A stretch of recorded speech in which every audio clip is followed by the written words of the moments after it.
իշխանության ներսում չկան մարդիկ, ովքեր դեմ են այս օրակարգում։ Եկեղեցու ներսում կան մարդիկ, ովքեր դեմ են կաթողիկոսի օրակարգին, այսինքն ճեղքվածքը կամ գիծը, որտեղ որ հատվում են այս երկու քաղաքական դերակատարների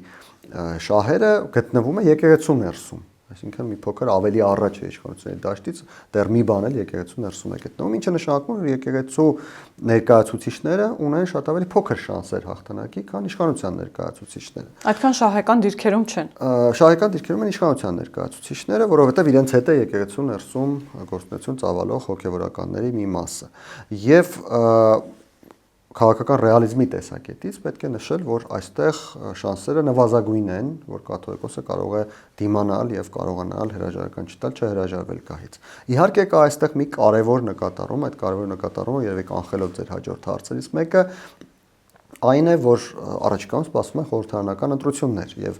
կաթողիկոսը հավանաբար հույս ունի, որ խորհրդարանական ընտրությունների արդյունքում Հայաստանում քաղաքական իրողություններ են փոխվելու, ինչը կարող է նրա համար փրկություն դառնալ։ Այսինքն գործընթացը ձգձգվելու է միջև ընտրություններ։ Հենց այդ է հարցը, որ հավանաբար Գարեգին II-ը փորձում է գործընթացը ձգձգել միջև ընտրություններ։ Բայց մյուս կողմից հաշվի առնելով թե գործընթացը ինչպիսի ծավալում ունի եւ